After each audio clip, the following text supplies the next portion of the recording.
Yeah, it keeps coming back up. So, again, we're not by any means movie experts or anything like that, and many of these movies we haven't even necessarily seen. But I say we're all pretty big fans. Luther, let's start with you. When we're talking about Nolan movies, what do you think it is about his films that kind of stands out for you? For me, it is the fact that the movie industry, it's either remakes or superhero movies. Nolan remade Batman series, so it's not like it's completely original. My favorite movies of his are original. To me, that puts it above, way ahead of everything else out there, or is why I appreciate his movies, just because there's a high level of originality and creativity. I like sci-fi anyways, and then you put sci-fi in a super realistic situation, and you give it the seriousness level of a real drama movie. It's a perfect combination for me. What makes a good story is having a thought and then following it through and then being able to track all the way through that they didn't cheat it. So what he does really well is not only ask questions of you outside of the movie, things that you would have to ponder. The rewatchability of his movies is through the roof because you can always take some nuance um, on second and third viewings. Anytime you leave a movie theater and you know the plot, you know what happened, and they didn't say, "Oh, there's this secret guy behind the shadows that you didn't know about," uh, it makes you really invest in the characters. It makes you invest in the plot because attention was given to every minute detail. Obviously, he's known for kind of bigger blockbusters for the most part at this point. But to Luther's point, they've given him carte blanche, much like George Lucas when he started working his own production company, to kind of make whatever he wants because people will show up just because it's a Christopher Nolan movie. And you see that with actors. Will Smith in the 90s, just everyone would show up and see it. Tom Cruise, for a good stretch of the time, you were just going to see a Tom Cruise movie. There's not really a modern day director where that's still truly the case, at least from my perspective, that you're leaving your house to go see it without seeing a trailer. And that's really speaks to his craft. It really speaks to obviously years of planning these scripts ahead of time to make sure that not only is it enjoyable for the viewer, but also that it's memorable. That he invests the time, and a lot of these big budget movies are based on. I don't have a script yet, but it's going out in a year, whatever this is, because we need to make our year-end budget requirements. So when you see someone still making art, I think it shows through. Yeah, that's really good. So none of us have seen Tenet yet. I don't believe, right? I have not. I haven't either. No. Okay. Yeah, no, that's it's some really good points. Now, again, I'll probably say this 10 times. I don't know how to speak, especially intelligently about film. What, but we're just going to talk about the things that we like. I like to compare it to opera a little bit, or at least maybe I went to one opera as a field trip to the PAC or something like that. But just kind of the idea of opera, and he's the idea of opera being that there's these big concepts. There's like a big idea, right? And it's a big idea. It's a big theme that's conveyed in such a big way that even if it's in Italian, you kind of get where they're going with it, right? And so that's a criticism sometimes that the movies aren't necessarily subtle. But for me, I mean, I've always just felt like it works. You have like these simple themes that are running through all this incredible movie making, and at least for me, whatever message it is, whether I'm sure we'll talk about some of kind of the big themes of some of his movies, but the movies kind of hit you over the head with this message, but then something else kind of lingers over time, and then the message in some small way becomes like a part of the way you look at the world, which is the theme of one of my movies, definitely. And so I always felt like he kind of makes highbrow movies for kind of medium brow people like us, like we're not like film snob kind of movies, but if you're just kind of your average Joe Lunchpail kind of moviegoer who maybe watches one movie every month or something like that, the movies just really like that. There's a populism that kind of runs through all of them, where they're very watchable. Maybe you think some of them are overrated, but I've never really watched one that I thought was bad.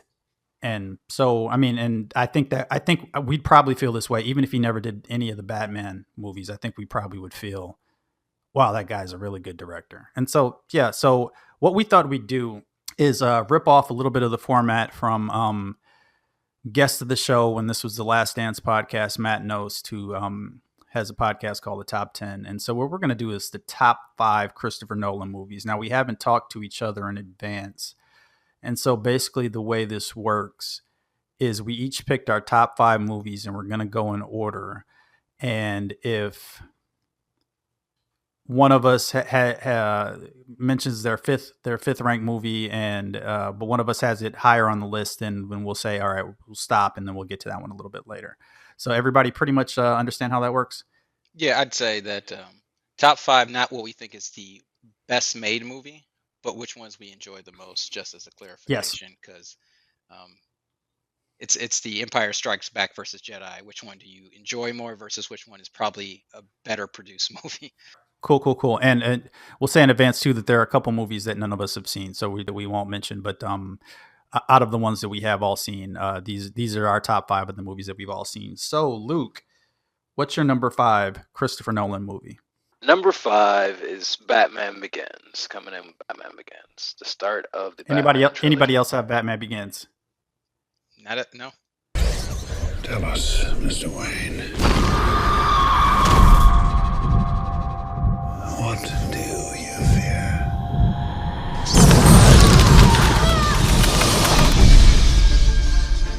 How do you know my name? The world is too small for someone like Bruce Wayne to disappear. Your parents' death was not your fault. My parents deserve justice. I cannot let that pass. If you make yourself more than just a man, then you become something else entirely. Which is? A legend, Mr. Wayne. All right, go, all yours. Just an amazing reimagination of the story, and again, what I appreciate about Nolan is him taking comic themes or sci-fi themes and putting them into super serious drama situations and real life drama situations. And so it doesn't at all feel odd that there's a man in a suit, a vigilante in a suit running around the city, or a evil society that's coming to take down Gotham. Like, it just seems completely realistic. And for his ability to get you invested in the characters, like his ability to get you invested in the character and for it to actually mean something, is truly unique and is special, in my opinion. And then on top of that, it's just a really awesome movie. Like, the action is amazing, the cinematography is always amazing, the music is, the score is amazing. So like, you have this high quality movie again, and all the attention to detail that he puts into it, and it was just such a breath of fresh air when it came out. So with that, follow-up question to you, Luther. What is the scene that sticks out to you in Batman Begins that makes you want to watch it again? Because I assume if it made your list, you've seen it more than once, most likely, right? Yeah, I've seen it more than once. That's a good question. So the reason I ask, Luther, is when Batman Begins did not make my list, there was one scene that might have kept it in there, and I was just curious if it was the same for you. There's nothing that appeases me more, even though it might be a little cliche, than a good training montage. And that's what Batman Begins is to me. That part where he becomes Batman, even though when he goes up to Ra's al Ghul's mountain or whatever, he was already kind of beating up people and was ready and mentally destroyed from his parents' loss, that he was going to do whatever it took to become Batman. Obviously, he didn't know that at the time. But the training montage on the mountain, where it not only shows him just doing pull-ups, but shows him being molded mentally. The whole conversation about giving up high ground, or no, that's Star Wars, giving up good footing for a kill shot, I think is what he says there. I mean, that stuff resonates. Like, he's not just becoming a physical specimen, back to Giannis. He is becoming skillful and tactful and being molded into what you'll see in the next two movies. And even though Batman Begins did not make my list, those were the scenes that made it so hard for me not to put it on the list. I think too. When Jay said that, I thought immediately of kind of the flags going up the mountain. I don't know if either of you guys read Batman Year One, kind of the graphic novel compilation, because I think this was basically, and I think Iron Man was right around the same time. Iron Man 1 was right around the time of Batman Begins, or maybe it was the same year. I forget. Don't quote me on that. But the thing with Batman Begins was, by the time of Batman Superman 10 years later, we were used to filmmakers basically ripping off frames from comic books and kind of redoing it, right? And being like, okay, this is this scene from a comic. I'm going to stage this almost exactly like the comic. But the thing that kind of nerd blew my mind in the theater was the things like him having the transmitter in his boot and the bats coming down, which is directly from Year One. A lot of the stuff with Flass, who is that fat guy who's in a lot of Nolan movies, or Flass in the comic book is kind of like more of a kind of Aryan guy. But like, this Jim Gordon, because Batman Year One is like part Jim Gordon's story and part Bruce Wayne's story. And so Jim Gordon comes back to town, and he's somehow got into trouble in his last stop, and he's trying to clean up the city, and the city's dirty. And so half of it is Jim Gordon becoming, it's like Batman Begins in Year One is kind of like Jim Gordon Begins and Bruce Wayne Begins. And so the kind of level of detail and the level of affection for kind of the comic source material really goes through all three of the Batman movies, but especially the first time I saw Batman Begins, we were like, wow, they did this from Year One, and they did that from Year One. And it was, it's not on my list either, but yeah, it's a very good movie. What I think one of my favorite parts about the movie was the inclusion of the League of Shadows and the training, even especially seeing Batman in a more of a ninja role and that ninja fighting style. And Yes. so the training and the in the house, Ra's al Ghul's house, that was new to me on a movie level, and that was awesome. Just leave it at that. Yeah, and I don't know if it hasn't already been said, the measure of how good that Christopher Nolan is that these are razor thin margins between all of my top 5, and Batman Begins doesn't make it because I think it's a trash movie. It's an amazing movie.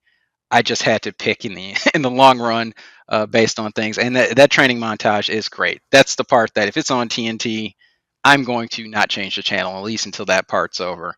The third act is more spectacle, and I don't enjoy it as much, but there's nothing I would change about it. It's one of those, when you watch it the first time, yes, this makes sense with the plot and everything is well done, but the part of the movie that really stands out to me is the training.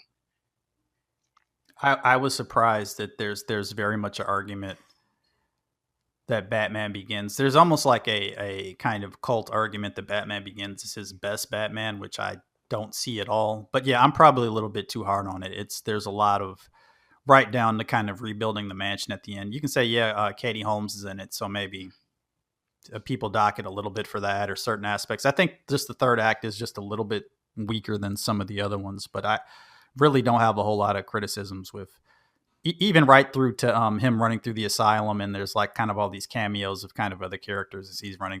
Like that was a big deal too, that he's running through, and I think it's not Puppet Master or whatever. They had all these. Oh, you mean in Arkham. He's running through, and there's like one guy almost sitting on another guy's lap, and I don't know if that's the one. The one who cuts himself every time he gets a kill might have been in there. I can't remember. Yeah, Victor Zsasz. Yeah, Zsasz. Mr. Zsasz. Yeah. Okay, so Luke, that's your number 5. Jay, what is your number 5 Christopher Nolan movie? We're staying in the trilogy. We're going Dark Knight Rises at 5. Punt. All right, that's a punt. That's a punt. That'll come up a little bit later. It's a very slight punt for me. So we'll get back to that in just a moment. My number 5 is The Prestige. Ooh, punt. Punt. Yeah. All right, Luke, what's your number 4? The Prestige. Punt. Jay, you're number 4. Interstellar. Punt. Okay, fine. Um, so I guess what does that brings me to my number 4. Yep. Hmm. My number 4 is The Dark Knight Rises.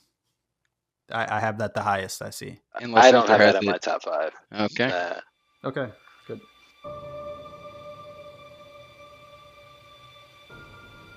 There's a storm coming.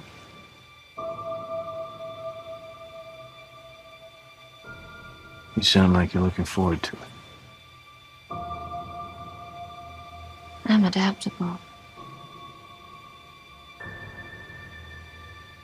What are you? I'm Gotham's reckoning. This is me being a little bit of a contrarian.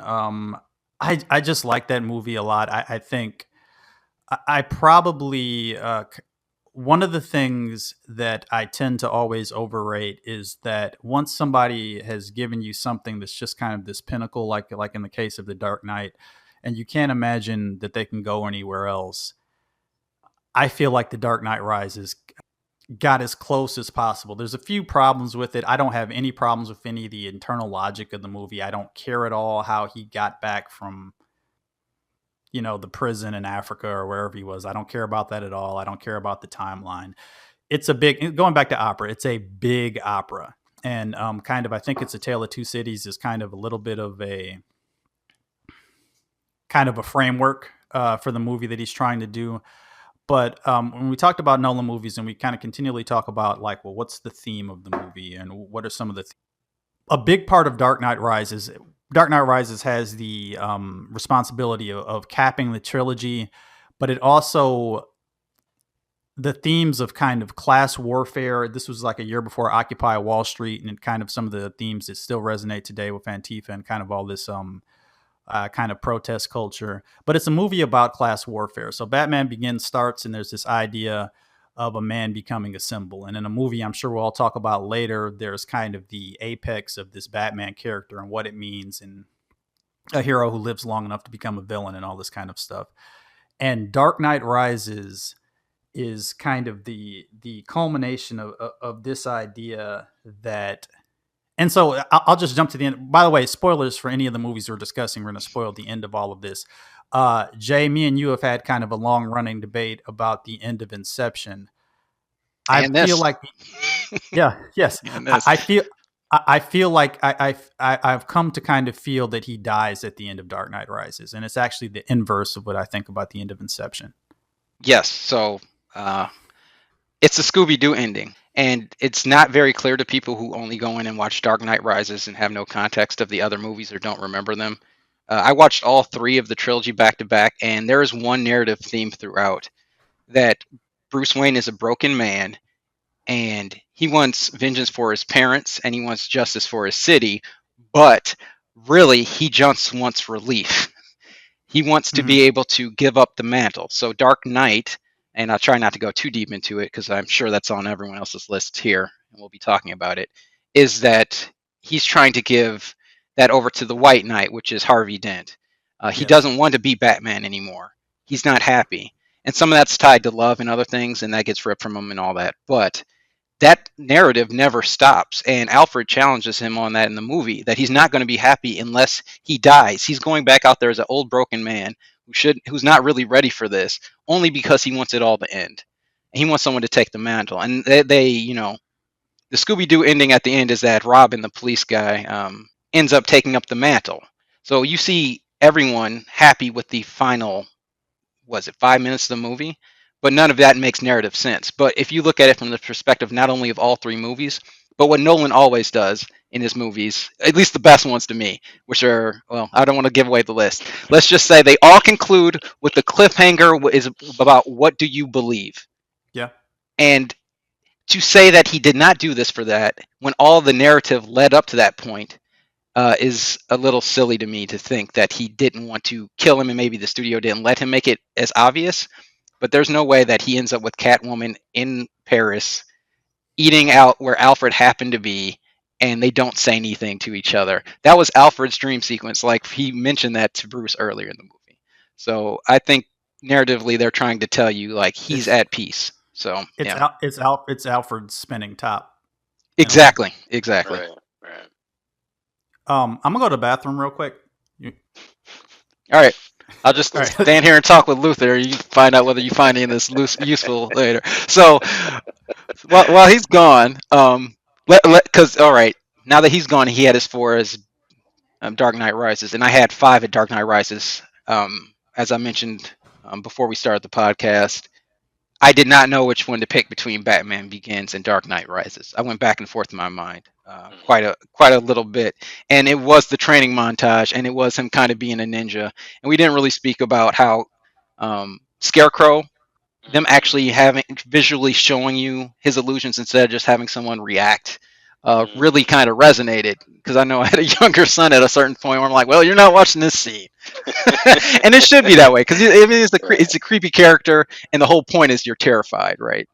Right. Um, Right. but some of the themes, and oh, man, Hans Zimmer's so stinking good. In Dark Knight Rises, the Rise theme when he's trapped in the well really carries, and it really resonates. Yeah. You can put that on everything, and you can do that for several scenes in this movie, and that's why Dark Knight Rises got the tip of the hat for me. Between that, the stadium scene where they Yeah. drop Yeah. the audio and let the games begin, that whole Wait, are we that, doing Bane voices? Because I missed yeah. Yeah, we're just going over exactly the comparison between Dark Knight Rises and Batman Begins, because those were my Sophie's Choice at 5 of who makes it on the list. Yeah. And I was just explaining that, Batman Begins, the training montage and the ninja stuff is dope, and the fear of Scarecrow, the way that was visually shown to you, was all very strong. But Dark Knight Rises carried it forward with Hans Zimmer's score. Batman having to remake himself and not be afraid of dying with the jump, the stadium scene, which is where you came in on the Bane voice, and the complete drop of the audio before they, blow up half the city, and it's just like the national anthem before everything goes to chaos, right? All those scenes are so much more memorable. And then letting Batman just get waxed, to be honest. He shouldn't have been out there against somebody like this, and he was going to have to find a different way to win. Showed like his heart was still there. Like you fight like a younger man. Like that all that stuff is great.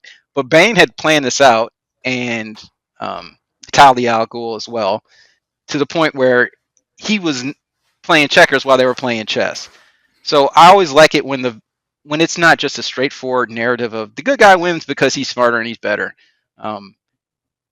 It diminishes the villain when they make stupid mistakes, but when they're as smart as the hero, that's when it means more, because they're playing chess against each other. So Dark Knight Rises, and the themes that you already mentioned, the kind of attack on the rich that they carry through the movie, where this isn't a sentencing trial, your judgment's already been predetermined, or whatever, however Scarecrow phrases it. Yeah. All that stuff is terrible to think about, and you could see the possible realism in all of it, how people might react in these kinds of situations. So as much as I like Batman Begins, the themes are stronger in Dark Knight Rises. So who's the better villain? I think I know the answer to this question, but who's Between Bane and Scarecrow? no Ra's and Batman Begins? So to me, I think a common theme in a lot of movies is the hero is fighting a villain just like himself, right?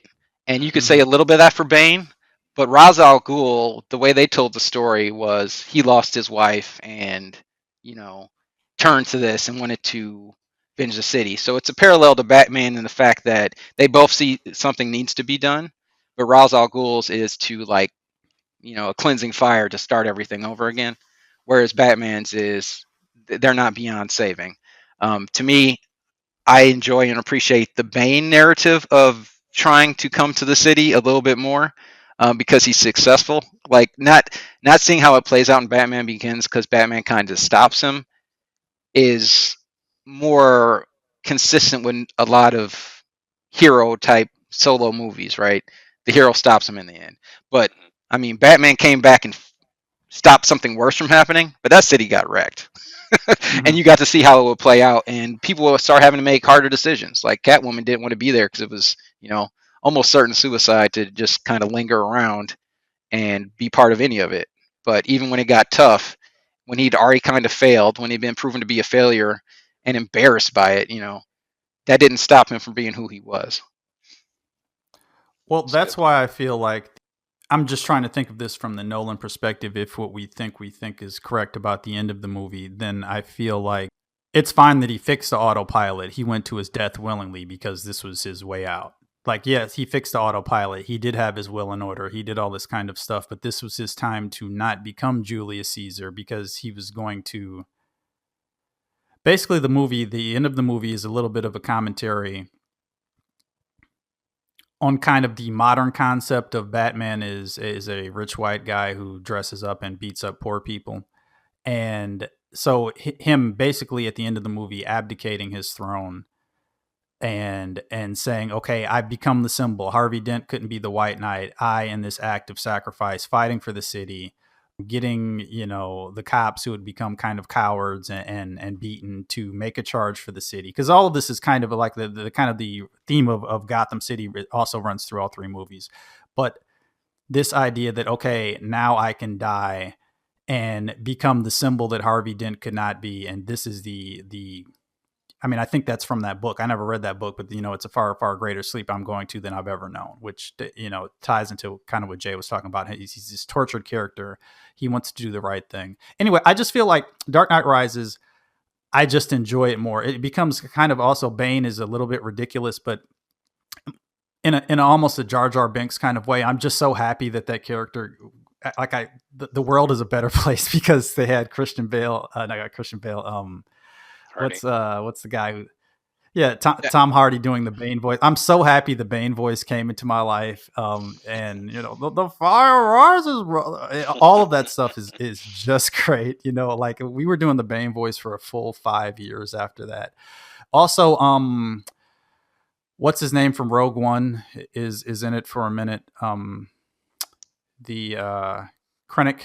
Krennic is kind of in the early third, the early kind of rich third before Brain. And Bane is also scary in a different kind of way than Joker. But I just feel like if you want to give points for difficulty of execution, at the time that Dark Knight came out, I would have said, well, Joker's great, but you can make a case that even if Ledger's performance is great, but there was so much going for it that at the time I made the case, well, you got Nolan, you got Bale, and you got Hans Zimmer, who we haven't mentioned yet, and we got all these things going great. That any Joker could have been fine, and then we saw and then apparently Jared Leto didn't do that. But Joker's a little bit of a layup because there's so many interpretations that people will buy. But to do Bane and to make Bane kind of scary and we probably talked about this and different, yes. Not going back to the well. Yes. Why was Joker scary? Because he did these narratives and made you think and made you terrified of your own thoughts. Whereas Bane is more of just a brute force of, if you're on my team, like I will dispose of you immediately if you betray me. But and that goes back to Tom Hardy, man. He really carried that role. Like he's acting only with like hand gestures and eyebrows. Like you can't see his face, and yet he's intimidating all the way through, and it never lets up. And so the reason it's 4 on my list, and my true list, it's probably like 2. But the reason it's 4 on my list, my favorite just about piece of Zimmer, my favorite piece of Zimmer from the trilogy, and one of my favorite scenes is him. He climbs up the pit. He's done it 2 times with the rope. He does the 3rd time without the rope. The music swells. The dudes are chanting in the background. He gets to the final rock. The bats bust out of the rock. What? Yes. The music swells and he finally makes the jump and the dudes cheer and he comes out to the sunlight and they're in, Ethiopia or wherever. And that's, and it becomes, again, like so many of these things, I think at the time it was compared a little bit to a Rocky movie in so much as that he had to get beat by Clubber Lang to kind of come back. But it's the, and it's a different training montage. We've kind of talked about Batman. Yeah, it's a different training. Yeah. It's a redemption one where he was already that stuff. Can you do it again? And what will it take for you to be different to escape how you got in this situation in the first part? And so I've gone on too long about this, but talked about year one with Batman Begins, The Dark Knight Returns, the first graphic novel that I read in sixth grade when it was sitting around in an art class.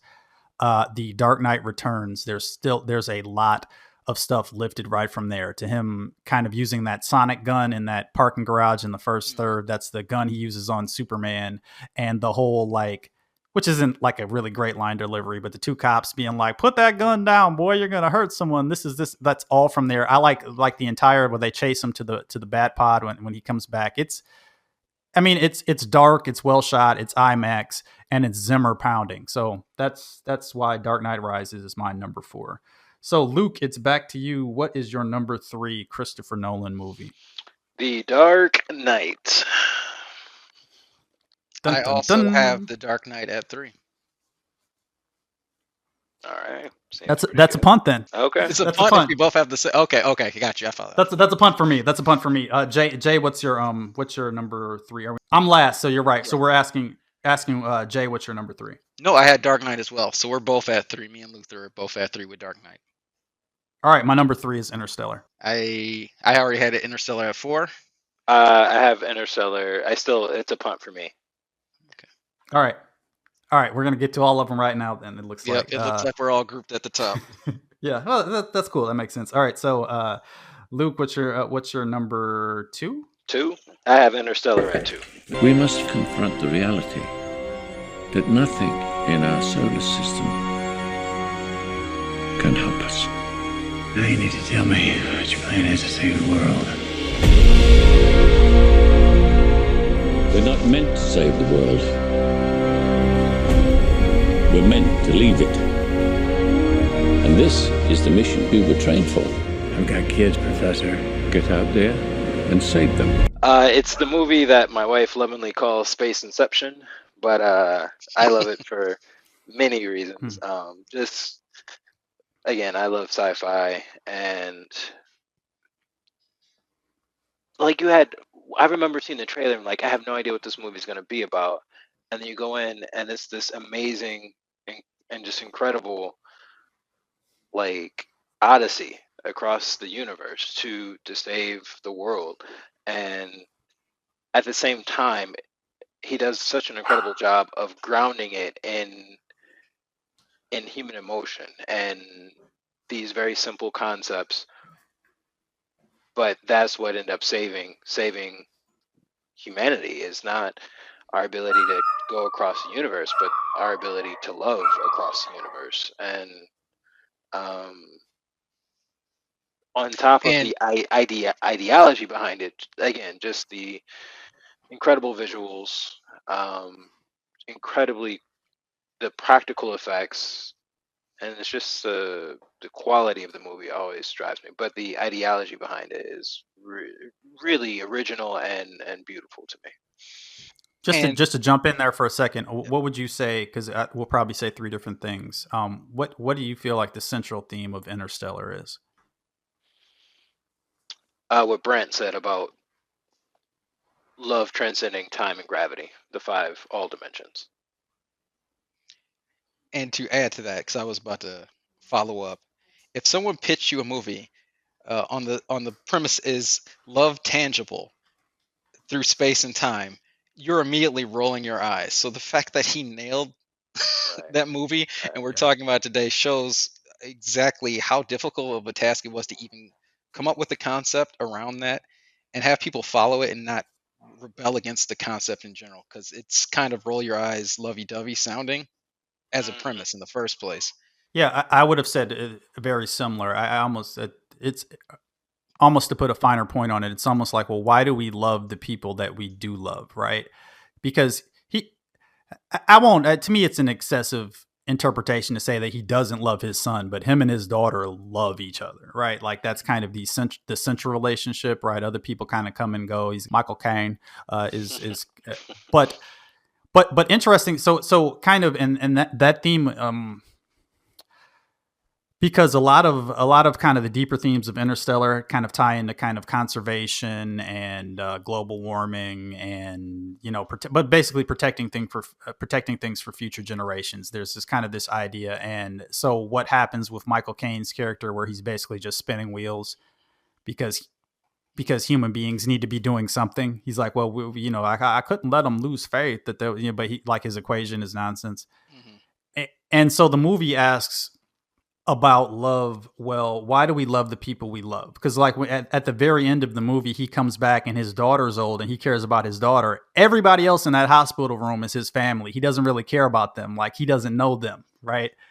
Like, she was the one that he loved, and he loved her as a little girl. So it's almost kind of this idea, sort of hopeful, sort of yearning for people to kind of understand, well, how I think it's stated in the text of the movie, how do we care about, like, our caring about the future really only lasts one generation. You care about your kids, you maybe care about your grandkids, but you don't care about 20 generations past you. How do we get by that kind of thinking, right? And so the astronauts are like these selfless characters, but like even at the end of the movie, like, he really only cares about his daughter, at least to me. But this idea, like, it got really panned for this, like, oh, the theme of this movie is love, get out of here. But like a lot of Nolan movies, you think about it a little bit longer and it kind of works. Yeah, no, that makes perfect sense. And one thing that it just kind of occurred to me is like, so he faced the decision. He had to be willing to give up that love. The person he loved the most, right, was his daughter. And he had to be willing to say, I'm never going to see her again so that the rest of humanity can survive. I wonder if also him being willing to make that decision affected is why he was chosen by the future them to help the past humans, if that makes sense. Yeah, I'm gonna get Because back he, to that point. So that's the reason why it made 4 and not somewhere higher on my list. Because narratively, like, it doesn't make a lot of sense, and because the plot is what it is, that's the one part that, as we entered this conversation, I talked about it logically making sense all the way through. That part never, the wormhole doesn't make sense, and that's my biggest beef with Interstellar. The fact that the portal came back from the future, but it was supposedly humans, makes no sense, because otherwise you don't need to send anyone back. But we can get into some circular logic if talking through there's that. some paradoxes there. There's time travel. Yeah. But Well, go ahead. shoot, why am I so bad with actors' names? Who's Matt the guy? Damon. Thank you. Exactly. The Matt Well, his Damon name is Man, right? His name right. is Man. Right? His very well, like, on the nose name is like Dr. Man, right? Right, exactly. Mm-hmm. And without that character, this movie is not as strong to me, because it shows you the counterpoint of what everyone else who doesn't agree with the kind of love theme of the movie would probably say, right? It's about survival. It's about me doing whatever it takes for me personally to survive, but they all would have died. And he almost ruined it for everyone, thinking selfishly. And I thought that was a really nice narrative note to have in there, because they could have showed up there. He could have been dead already. They could have showed up there and he could have, just not been successful. But the fact that his selfishness made him set off his beacon and put in jeopardy the whole of all of humanity, only so he could personally survive, I thought was an interesting choice, and one that accelerates the movie. And oh man, that scene where they're trying to dock the spaceship to the spinning station, and Hans Zimmer score. Once again, I've already kind of talked about the pitch of this movie is already kind of ridiculous, and you're rolling your eyes. The fact that you're strapped to your seats watching that scene when really it's just someone landing a ship. It's just a model. It's just a model, but it's like, what are you doing? I gotta improvise. Bung bung bung bung bung bung bung bung bung bung bung bung, and we're like, yo, here we go. It's just like it's really great. You guys were way higher on it when we first saw it. It's gone up like 6 spots since I kind of again, like all the Nolan movies, it kind of takes a place in your brain, and then you're just like, I really like all of that, and like kind of what Jay was saying about the Matt Damon. He kind of says what he's about the whole time. He keeps talking about like the moment of death and your survival instinct, and he's saying that, and that's much like the Tom Hardy Bane voice. We were doing kind of breathless Matt Damon for a while, because it's so funny. He's like, I don't worry, I'm gonna wait with you, and he's like, I can't watch this. I can't wait with you. Do you see your kids? Right. Yeah, you're supposed to see your kids. Yeah, that whole scene is. But before I know, probably want to move on sometime soon. but I can't let us end any kind of conversation about Interstellar without talking about the best scene in the movie, when he sees tapes of his daughter growing up and he just loses it. That Yeah. scene will get me every time. Yeah. The music, the swelling, like, and just the uncut edit of him emotionally reacting. It's really shows you, the mindset of all right for that scene, because Kinda, at the Yeah. time he was kind of a joke. Like, people didn't really take him very seriously as an actor, and ever Mhm. since then he's been doing like Lincoln commercials and everything. But it emotionally resonates with all of us, because basically you just missed your child's whole life, right? Besides the fact that she's coming back and kind of judging you a little bit later in the movie as well. But to me, that's the top scene in the movie. Even though some of the like the landing the shuttle on the space station was great, and the music swells and everything, that's the scene I think about when I think about Interstellar. 100%. mhm. 100%. And so much to the point that I don't even think I realized until the second or third time watching it that because he's describing, he's like, yeah, Dad, I think I found the one and this and that. And he's like, yeah, stuff has been rough since the kid died or whatever. And you kind of don't get that as much. But yeah, it's just, I totally agree with Jay. Like, I didn't know McConaughey. I mean, it's just, I guess some people would say, again, we're not acting masters. Some people would say, well, it's just crying. A lot of actors can cry, but it just plays and it just works. It just works. And another running theme of the movie is how precious life is and how precious time both are together. Because even we're talking about the main characters, I don't remember the black guy's name in the movie, but when they board the ship and basically he's been there for like 20 years and he just saw his life go away while he was confined inside this space capsule waiting for people. If he would have had the kind of Matt Damon mind process, he would have abandoned them 1 year into it, right? Yeah. Because he does not know they're coming back, but he held out love and hope for them, and he stuck around. Like that kind of theme. And you mentioned, I can't remember the guy. Is it Affleck losing his son and kind of leaving that note, and how Yeah, his it's Casey Affleck, right? That's Casey Affleck. Yeah, I think so. Casey. Yeah. And how his life kind of shifted and how he ended up as a person based on his, dad not being there, but also the tragic loss of not having time with his children. So, yep, that's why Interstellar made it 4. If it wasn't for that wormhole thing making no sense, it probably would be up a little bit higher. But it's just that one small thing I kind of got a mental problem with. I can't get over.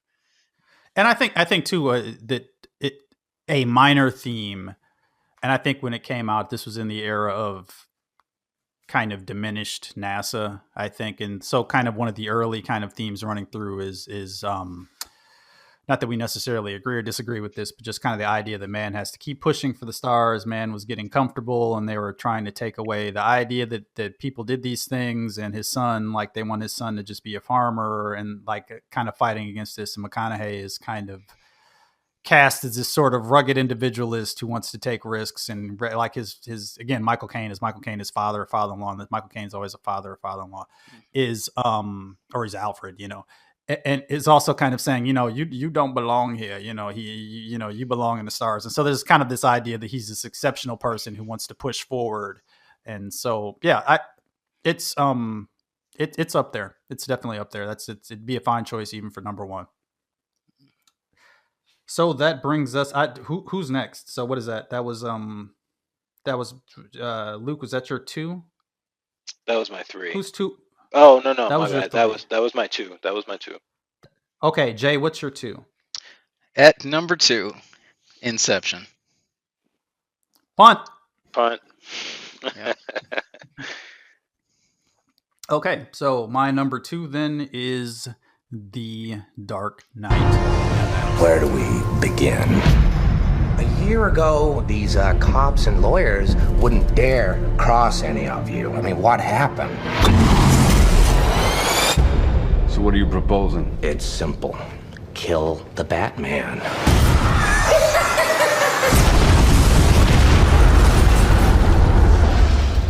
Here's my card. Bruce, this is Harvey Dent. Rachel's told me everything about you. I certainly hope not. Yeah, so I think me and Luther both had this at 3. So it's hard because I think I've seen this movie so many times to remember. You kind of need to take a break from it. But to me, there's in comic book movies, there's only a few that have done the opening scene so strongly. I always go back to X-Men 2 and Nightcrawler kind of going through the White House is one of the greatest opening scenes with the operatic theme. Yeah, for sure, for sure. But when they open up with the IMAX wide of Chicago, and you just kind of see people in Joker masks doing stuff. And then it's not just a shallow bank robbery. There's so much nuance there to the entering of that scene. Between all the clowns selling themselves out, there being a mafia worker in the bank trying to stop them, and the fact that when you see it all played out, you've not only told a compelling story with action, you've shown exactly what the Joker is about. He doesn't care about life. He thinks everything's a game, but he's not stupid. And overall, throughout the movie, he keeps trying to tell you he's stupid, but everything he makes is a perfectly played chess move every time. He might do something that he thinks is a little funny that might go off that pattern, but like he doesn't really make any mistakes throughout the whole movie. And to have a villain be so smart and not about cliche villain things, not be about money, him burning up that money and saying everything I need is cheap. It's about respect and being terrified of him. When you think of the pencil scene, you think about like I don't know where this is going now because I am terrified of this guy. Like when he starts, oh my goodness, the scene that really resonates with me is I always have been a fan of not knowing Joker's origin because it's not scary if he's like a little boy who was mistreated. Like we've had that narrative. Not knowing what he's capable of and not knowing where he came from is what's really scary. So when he started telling I think Gamble was it? Like, you want to know how I got these scars? That Yeah. story. At first, I was like, this is terrifying, but I don't like them saying this. But when later he does it again and makes up a completely different story in his mind, you see how not there he is, even though he's smart, and how he's either getting himself motivation to do this thing or just trying to say the most creepy thing possible. And I think he does something similar like that to one of the policeman when he's locked up to get him to attack him as well. But you just see how manipulative he is throughout the whole movie. Obviously, it's supposed to be a Batman movie, and Batman probably doesn't stand out as the thing that is the thrust of the movie.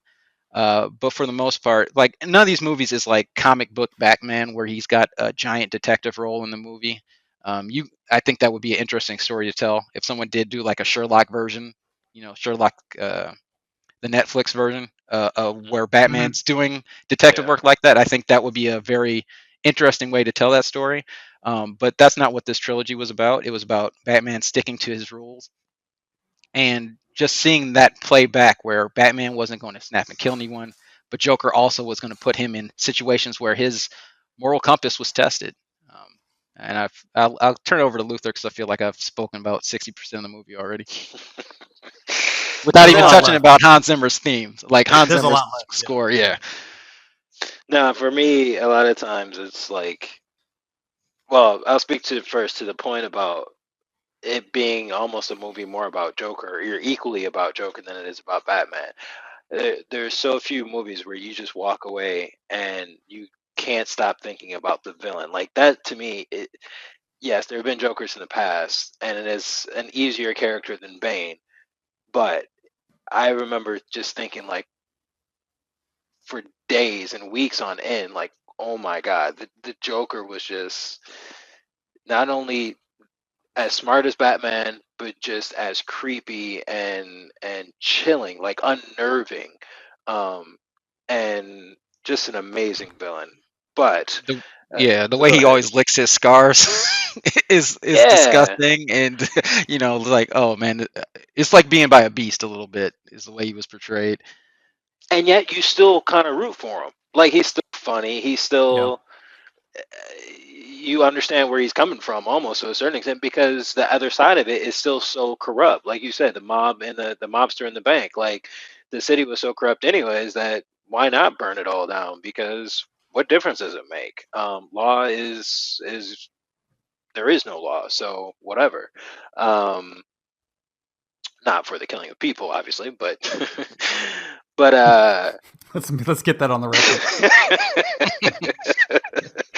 Right, but yeah, from the moral standpoint, and him trying to make Batman prove that Batman is no better than him was is a great story. On a moral level, and trying to get him to fall that way.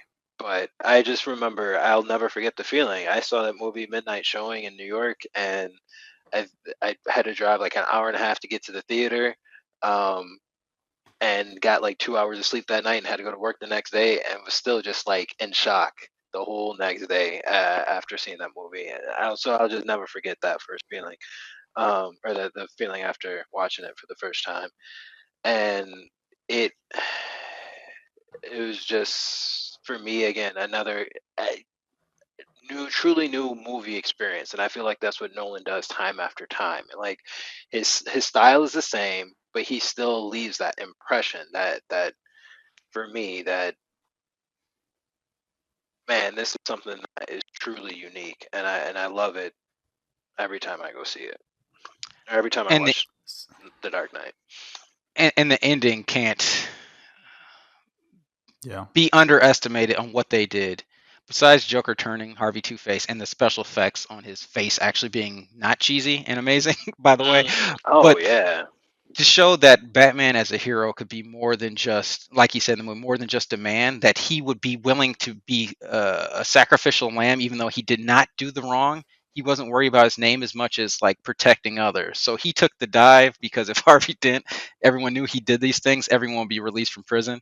Um, but also, that's a moral conundrum for Batman because now it's a lie and these guys are in jail not for the thing they're supposed to technically be. All plays well with the Joker narrative versus Batman of will he break his rules, right? And what will he do and what is off limits versus what can he do without breaking what his personal moral code is. Like the boat scene is really kind of like a science. I mean, I think Joker says it's like a science experiment, but it's us for us as the audience. Are we judging people on that other boat because they're majority prisoner? Are we thinking about the people who are just working a 9 to 5 on that boat? And one of the guys kind of gets up callously and says, "I'll do it." You know, like all that stuff morally resonates because like that's people's thought processes through that. And the movie did not need the scene, but it Right. helped carry all the actions. A lot of times, these movies in the third act, not Nolan's, but it's just let's just take Black Panther for instance. It's just a CG fest of punches and kicks, and at a certain time, maybe I'm just old, but like at a certain point, I'm just like, all right, can we get to the point? But when you Mhm. have these moral themes and you're actually thinking through what's occurring in the movie and how you might respond, um, it's more than just 20 minutes of entertainment. It's something you kind of carry with you when you leave the theater. Right, and so in that kind of way, I'll just try to touch on the stuff that everybody has, that some of the scenes that people haven't touched on. But I do want to get to the boat scene with the incredible using of Debo as the Yes. man who's actually chilling and great. Just give You it to know, me. I'll do right?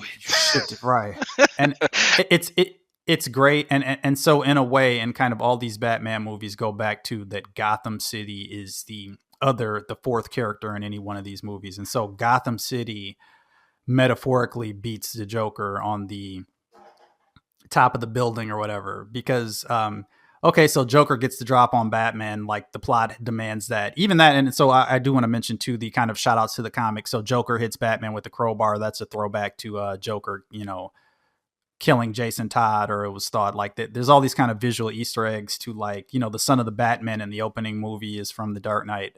The Dark Knight Returns, where he had these kind of Batman imitators, and him telling a different story every time is like the Killing Joke. So there's all these kind of references, but like I'm sure we all just kind of all assumed that they each boat had their own detonator, and if they pressed it, they blow up their own boat, and that was the joke. But like, so the people on the boat, both the criminals and the regular civilians, both beat the Joker, like, symbolically. So everything kind of has this symbolism to it. And I think we've said this for all these movies. Is it a little bit heavy handed, all of these kind of themes? Yeah. But again, back to opera, you just kind of go with it. It's communicating. And I totally agree with what Luke said. Like, then you think about it and it resonates kind of going forward. But I always want to put Dark Knight Rises ahead of The Dark Knight. And then you watch The Dark Knight and you're just like, yeah, this it was unbelievable. Like every aspect of it was unbelievable at the time. We haven't even talked about Gyllenhaal getting blown up yet. That's how great the movie is, I just which was thought that too. shocking. And we haven't talking Right. about the interrogation scene at all, which was like you could hear a pin drop at the time. And so for him, and you're watching this, you can't believe, and she blows up mid sentence, and then his face is on fire in the same scene, and then kind of in that classic kind of blue and teal kind of moment where Batman's looking down at the wreckage, and Joker, I think that's also the scene where then Joker's like driving in the cop car with his head out like a dog. Mm-hmm. It's perfect. Like so I will say there are more perfect the reason the Dark Knight is solidly ahead of the Dark Knight Rises, despite my inclination, is that you just couldn't believe what you were watching. You were at the show and you just couldn't believe what you were looking at. And also, like what Jay said, like I like that the Dark Knight Rises picks up on these themes of, I think Gordon is like, you had a friend to stick his hand in the dirt so you could keep your hands clean, and it's kind of all these things like they made these compromises, but it's like, okay, so then but now there's a reaction to the compromises that you made in the for justice. You made these compromises for justice, which is really what Batman is like compromises for justice. But I think all three of the Nolan movies don't flinch away from showing us the human consequences of going back on your principles. And Joker is basically a no-win situation as a character. Joker presents no-win situations for you to compromise yourself. Mm-hmm. And so, yeah, The Dark Knight, it's 1A for me, but I have it as my number 2. Yeah, we didn't even get into like Alfred talking about the narrative of his time in whatever jungle he talked about the sending up the rubies and everything. Like all that stuff is so well done. And when we get into my top 3, which I won't mention one of them yet, but I wouldn't change a frame really in any of these movies. I wouldn't change one thing about them. It's just so well done, so well crafted. Hans Zimmer's score in Dark Knight is it's right there with Rises for me. As well. Mm-hmm. If it wasn't for the, get out of the hole kind of operatic chant over the top song, like I think Dark Knight is right there with it. Yeah. So that was my 2. Are we down to just the number 1? I probably screwed this up. Are we just down to the number 1 on everybody's list of the punts? Yeah, I think so. So all I right. I think it's pretty obvious. You guys have Inception right at number 1. Yep. And you have Interstellar? No. I got Prestige at number 1. Shoot me. Come on. No, I can't do it. How'd you like that? How do you do it? Magic. I'll perform this feat in a manner never before seen by yourselves or any other audience anywhere in the world. The audience loved it. This trick is top-notch. You need to celebrate.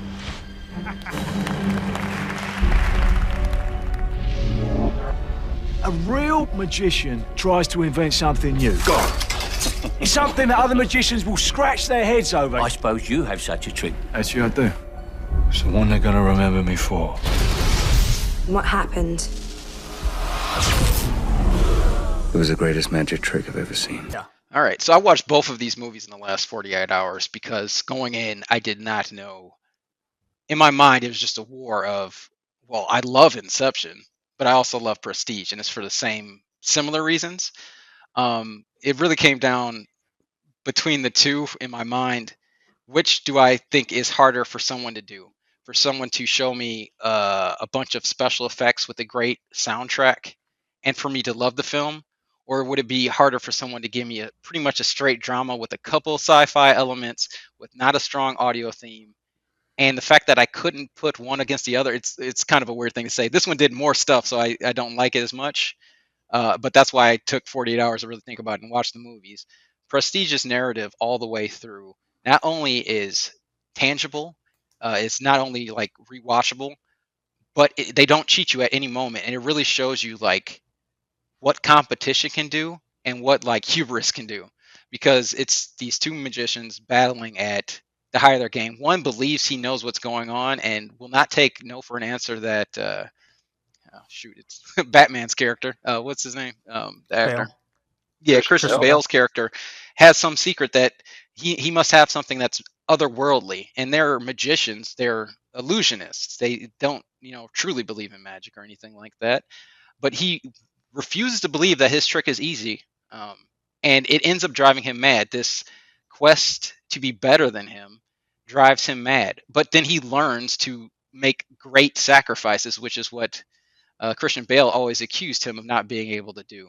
Not the fact that they had, the common themes of a lot of these Nolan movies, and I believe Prestige and Inception, when you watch them like back to back, they're almost the same movie, just taking from different points of view and in different worlds, right? So I love the way the Prestige opens up. We just talked about how in Dark Knight, Alfred a little bit discusses this madman who just wants to see the world burn, and that's explaining to you who the Joker is. He doesn't want these material things. The Prestige opens up with the same thing, giving you a little background on illusionists in general, the 3 steps of an illusion. The turn, I can't remember what the first one is, but the Prestige, right? And they show you like this bird being crushed in the cage as a narrative device, like there's a sacrifice to be given for this trick. It's not all above board. And the fact that he ends up being the bird in the cage who's willingly possibly killing himself or possibly killing a clone of himself, or maybe he's the one surviving at the end, is terrifying and haunting to think he got to this level of success and what he wouldn't do to get the adoration of the crowd, but also to be better than Christian Bale's character, to conceive true magic. And the fact that it plays off the actual real life Tesla versus Edison battle and their competition is also hits a sweet spot in my heart, to think that I know this is just a narrative movie, but like this is how people can be. I just looked it up. It's the pledge, the pledge, the turn, the Prestige. The turn. Yep. So, Luther, did you have Prestige on your list? I think you did, right? Yeah, I did. I had it at number 4. And what I think is fascinating and just a stroke of genius is from the very beginning of the movie, he tells you what he's going to do. It's the whole thing is a trick, right? The whole thing is an illusion. The movie is an illusion because he tells you what he's going to do. He plays it all out, and then he still pulls the trick at the end that Bale is a twin, right? So like there's that level to it that he lays it out and you don't want to believe what you're seeing really, and that's why it works. But then also too, I love the other side of it is showing the negative consequences of that competition. These guys, he gets you to root basically for guys that we really shouldn't be rooting for, because they were willing to sacrifice everything for that glory, which is in direct opposite or in contrast to Interstellar. Like I should be rooting for this guy because he's given up everything for love, but these guys are just giving up for glory, and you don't And say it cost them humanity. their love, right? Christian Bale loses his wife because she commits suicide. I'm still, after I watched it, I'm not quite sure whether she knew that he was a clone. I'm not a clone. Sorry, wrong movie. Knew that he had a twin brother and that she only loved her on certain days because she kept saying like you actually mean that you love me today, that kind of thing. Or whether she was tormented by the fact that she thought she was living with the psychopath that showed her all the adoration in the world one day, and next day woke up with someone who was abusive and didn't really want to deal with her because he didn't really want to be there. So all of their like love lives suffered. Wolverine loses, Hugh Jackman loses, his girlfriend earlier in the movie because Christian Bale ties a knot a different way and then says he doesn't remember how he did it, and he ends up getting her killed.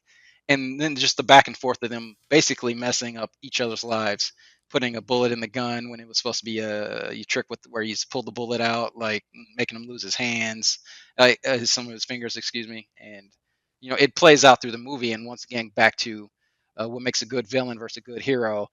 Technically, in this movie, there's no true villain, really. They both kind of play both roles because of their competitiveness, but they're outthinking each other each step of the way, and it's not just like a one-sided affair. It almost makes you think there's like 2 Chris Middletons, one that can play defense and one that can shoot, and they just kind of keep taking turns, like one plays the first half, one plays the for me, The Prestige, that's the one I've probably seen. Yeah. I've seen it maybe a good 4 or 5 times, and every time it's kind of like the movie that it can still, like, I remember how it ends and I remember what takes place, but it's the movie that can kind of sneak up on you a little bit because you forget that David Bowie's in it, and kind of that whole subplot. We should probably continue to. Ooh, I'm talking above my skis. I think is Wally Pfister the kind of cinematographer for all of these, or for a lot of them? Sounds right. Not sure. But what's his name is in this too? Oh goodness, I'm gonna forget his name. Who's the actor who does every CG role where he's in a motion cap suit? He's in Black Panther. Andy Serkis.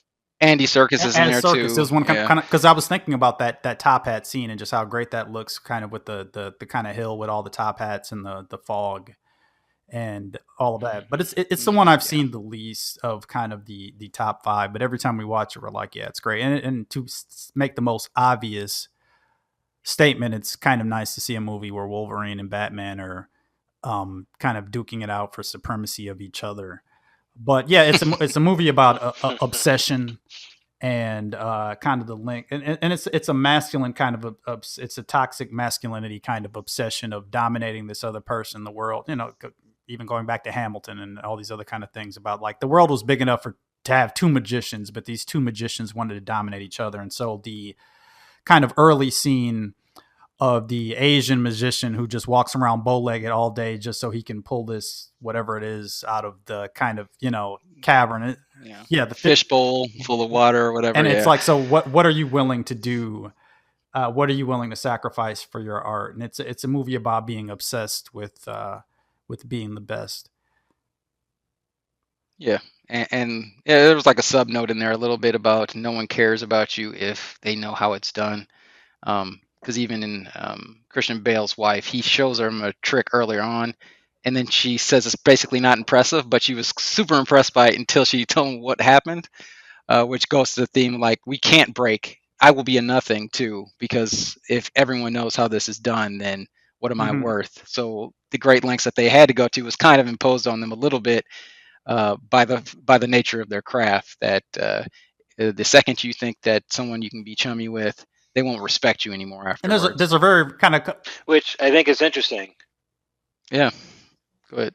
Sorry, Don. No, and there's one reading that you could say, I just thought about this now, maybe that doesn't hold up, but there's kind of a reading of it. This is all adult nonsense and what people grow up to do, that just kind of get caught in a life and caught in these kind of cycles of obsession.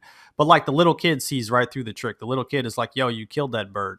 And like, so like children right. Kind of, so one kind of reading is like that, like this is an adult obsession with kind of the things that people get addicted to or addicted to following. But the children were like, you killed that bird. It's not that, like you said, it's not that impressive once you know, right. But the deceit, it is the trick. The art of kind of concealing your intentions is the thing that both of themselves drive themselves crazy to doing. Luther, I cut you off though. No, I was just going to say, like, that fear that motivated Bale of keeping it a secret. I don't know if Jackman had that, because he was rich. So he already had a level of self-confidence, but that same level of self-confidence would blinded him to the possibility that someone else would be so desperate to do what Bale did, to commit that much, because why would he ever commit that much? Like, he saw the old Chinese magician and he was like, that was ridiculous. So, like, who would ever go to that extent to pull off a trick? And I think that Bale, coming from a much more, like, a poor background and being willing to do whatever it took, allowed him to go to measures that initially Jackman was not willing to do, and then he eventually got there, though. Yeah, I mean, it's the height of his hubris that everyone kept telling him how it was done, and he refused to listen to it. Yeah, like you said, he had everything throughout the movie. He's super rich, and that's how he pays Tesla in the first place, to make him like a truly transformative machine. He was already number one. He just he knew that his trick was worse, and because he couldn't accept the simple fact that he had a double in the first place. And because of that, it drove him mad. Like the fact that he believed that he wasn't number one or he didn't have the best trick. He knew that he was more of a showman, but he knew that trick that he was doing was so super solid that in his mind he couldn't allow him to think that he was number two to that trick. Yeah, it's probably a little low on my list, but the Prestige 5 on my list, but it's worthy to be up to the top, which brings us to number one for 2 out of 3 of us. Who wants to talk first about Inception? There's one thing you should know about me. I specialize in a very specific type of security. Subconscious security. You talking about dreams?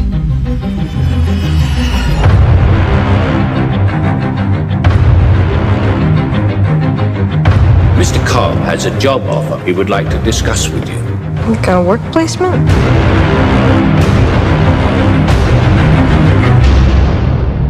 Not exactly. We create the world of the dream. We bring the subject into that dream, And they fill it with their secrets. Then you break in and steal it. Well, it's not strictly speaking legal. It's called Inception. For me, Inception, number one, it's still a hard call. But it's another one of those movies where you watch it. I watched it probably 20 times and still going back and forth on what I believe, and that is the beauty of it, right? He has that totem at the end of the movie. So, like Jordan Jay mentioned earlier, it's what do you choose to believe? I was doing some research before this, and I've changed my opinion on it again, and I think there is a definite answer now. But for there to be so many layers to the movie, and for you I don't want to cut you off, Luther, but I kind of need to know where we're going with this, because the beauty of Inception is also the argument, right? And I think when we talk about Inception as a movie, it's impossible to divorce the two. So are we going to get into what we believe about what happens at the end of the movie? Because I think that is also the beauty of it. Either way. Go ahead. Okay, so Jay. I guess Luther first, where are you falling now? Because I know all of us, when we left the theater, I know with Dunn that we definitely stopped and talked in the lobby for probably an hour, and then probably went and saw it the next day when it first came out. And I know I've had conversations with you too, Luther. So where are you falling as it stands today? I'm falling now that Michael Caine is the audience totem, and that all scenes with Michael Caine is reality. So when he sees him at the end, he is he's in real life. He really did make it out. That's an interesting take. I haven't heard that one. I got to think about that now. And he doesn't have his wedding ring on. The spinning top was the totem for Maul, so that wasn't his totem. But I think his totem, Cobb's totem, was the ring, the wedding ring. So I'll go with this. Sorry, I'll go with this real quick. I thought he Yeah. stopped. I thought he never made it out of the basement. The one guy, the chemist's basement, and I thought he just chose to stay in a dream state. But recently, looking at some other stuff, I do think that the Caine is the audience's totem. Okay, Dunn, what's your take? So I think there's two ways to look at this. There's one way to look at it as everything that we're going to talk about. Did he go down? It becomes kind of like a much more intricate version of, did Tom Cruise ever wake up at 2/3 through Minority Report, or is the end of Minority Report just him being asleep? I mean, you can do that with a lot of movies, but so there's one way of this path that we're about to go right down now to. I think the top falls at the end, but I'm of the camp that it doesn't matter, because that's not really what the movie is about. So he's down when he's he could be down at this point. He could be down when he's the chemist.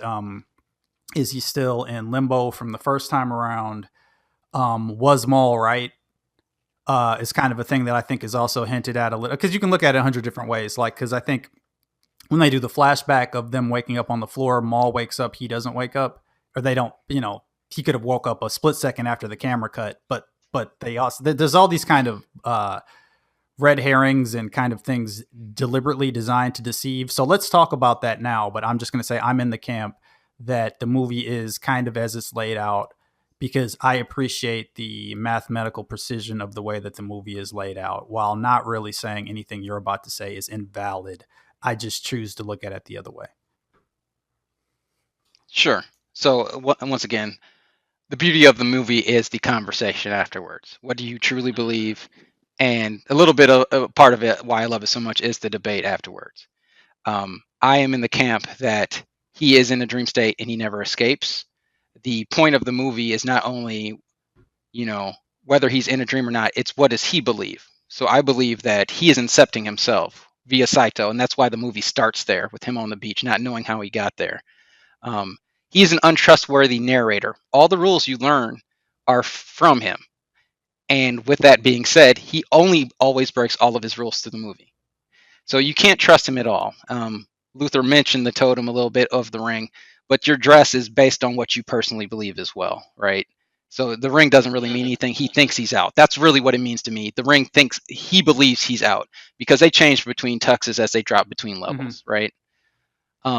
So with that in mind, the totem that's shown at the end, based on just whether it falls or not, doesn't matter for many reasons. But one is what do you believe is the like you as the audience member, but it also doesn't matter because it was never his totem. We see everyone touch that. We see Saito touch it in the first scene, which means you can't trust that anyways from any perspective, right? Because you're not supposed to let anyone know what your totem is or let them touch it and feel the weight. So that's why I believe he is in a dream state and he will never escape it, except for now he accepted one of the levels because he decided to look at his children. It holds up. So I think it holds up. Go ahead. Somebody else.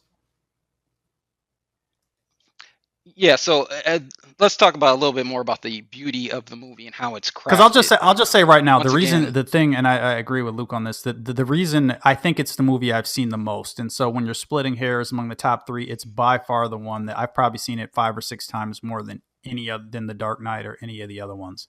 I've probably seen Interstellar 6 or 7 times. Prestige maybe slightly less than that, and Dark Knight Rises and Inception are just way up there. So that to me, that was I think it's the most, and let's go back, I know I cut you off, but to me it's the most structurally perfect.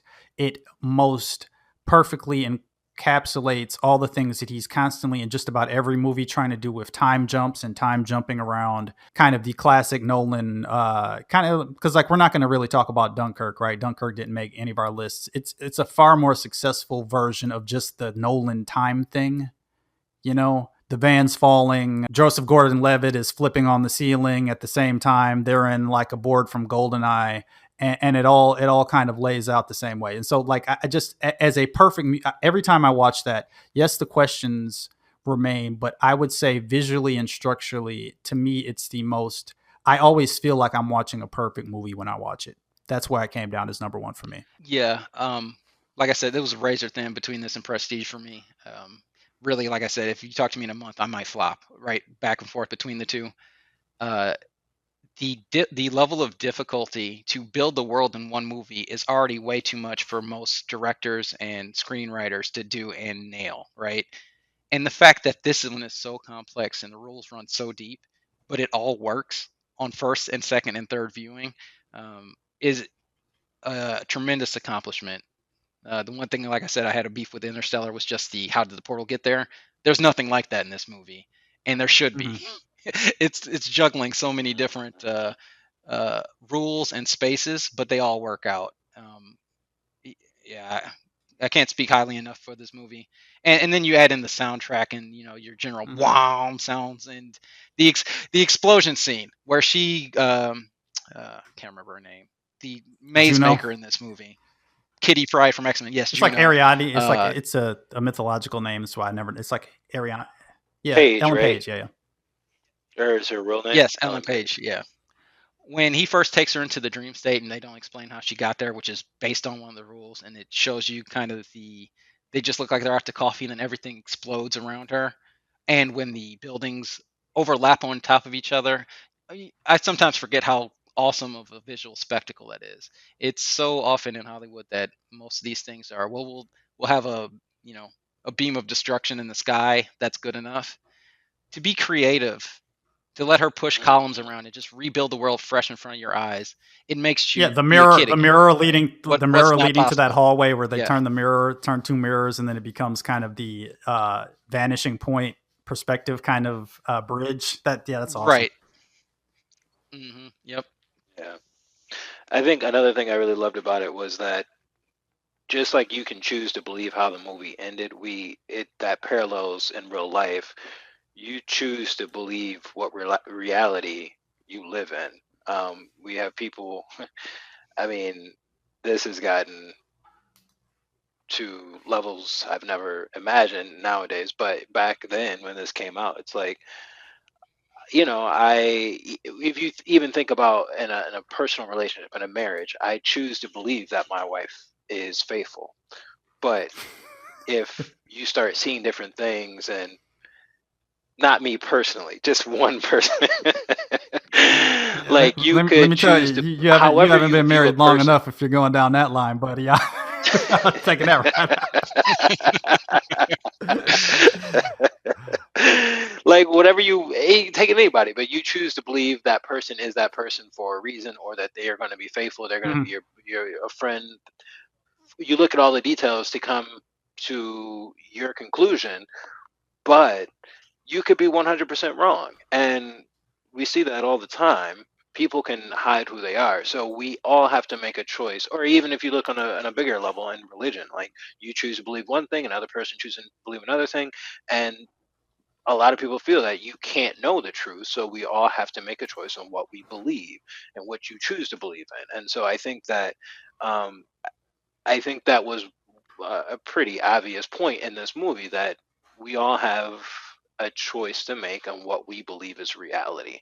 And some people maybe refuse to look at their reality and choose and prefer a dream state, even in real life. Yeah, I mean, that's kind of the pivot point is where they go down to the basement, and the guy's like, they choose the dream, and I don't know the quote, but he's basically like, you any better, like, and it's kind of the thing, because that's what he's talking about.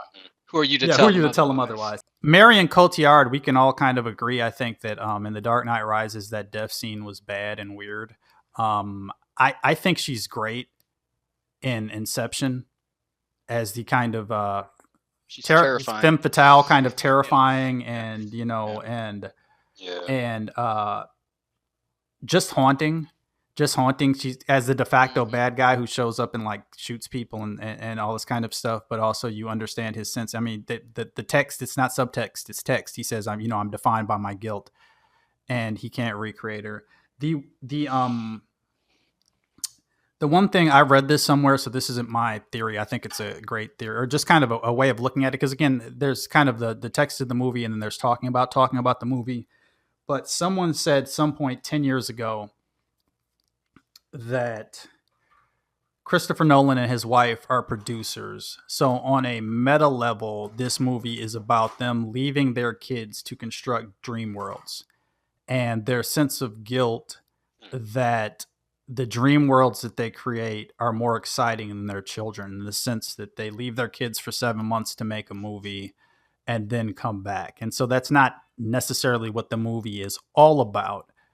But much like every Wes Anderson movie, a lot of times the protagonist dresses like Wes Anderson in like a brownish kind of suit, because like they're totems or avatars for Wes Anderson. Christopher Nolan has Leo DiCaprio dressed just like him and look like him and kind of slick backed, and he's supposed to be like handsome Christopher Nolan in this movie. So on some level, it's not like the only thing to talk about in this movie, but basically this is also, it's a movie about filmmaking. It's a movie about the art of making a movie. And actually, so we've talked about this in all these movies, that whether it's Interstellar, all of these movies in some way are about incepting an idea into the audience.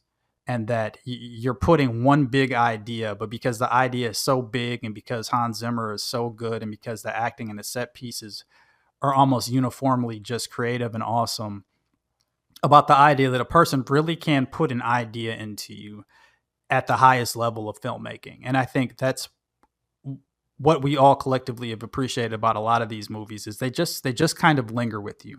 And so that was another reason for me to make Inception my number one, is because I think it is the movie that defines this mission statement of taking an idea that you have and with great subtlety and with great care and with many levels and with great whatever the adjective I can't think of right now, that you can put an idea into the film goer that lasts a lifetime. And so Inception is about movie making on some level, and that's why it's my number one.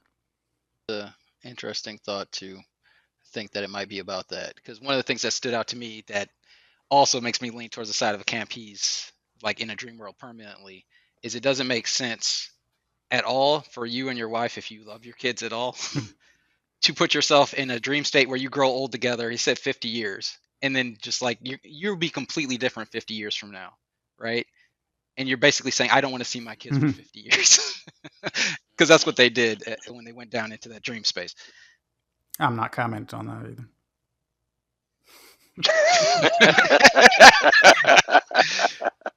I like to think I came away unscathed. I didn't say anything about divorce or not loving my kids on this podcast. So. Hey, dog, I love my wife and kids. And I love my wife and kids. I don't know about you, what y'all be doing. Like, I love my family. Yeah, but no, if they go away, this no. If they, we'll edit that out. If they sleep for a weekend, though, it was 50 years like a weekend, right? Or a week. Like, I don't know what the math is. So it's like they took a long nap and lived 50 years. Right. So I'm not saying they abandoned their kids, but they did. Their kids were taken care of. But you've left your kids for 50 years. Imagine leaving your kids and not seeing your kids for 50 years. You go on a vacation for 2 to 3 weeks without your son, and you start missing them. You're telling me you set out a plan to sit down and leave your kids for 50 years? It doesn't matter that they'll be fine. You could have done that at any point later in life, too. So it makes more sense from a narrative, like meta perspective, like you were mentioning, if it's about him as a director leaving his kids to make dream worlds. But from the story standpoint, it doesn't really make sense for two parents who apparently he says he loves his kids and wants to see them again, but can't, to leave them for 50 years. And you know, and I'm not even sure I'm right about this, but on the level of the movie, the level that I think we don't talk about as much is because this is a business heist. It's a heist movie, but I think the movie is telling us, I'm not sure, that they incepted Scarecrow to think that his dad loved him when his dad did not. Like, they put that in there, right? So in a way, like they give him this catharsis for something that didn't really happen. But like that's again this other kind of idea of like all these ideas of prestige in these other movies, like what do you believe? But they I always like that actor too, Pete Postlewaite. Like that those scenes, as no doubt many of us have had unfortunately more and more experience with that. The scenes with the dying father are also hit a little bit different. So we've gone 2 hours. Anybody else have anything else they'd like to say before we wrap up this Buck-centric podcast?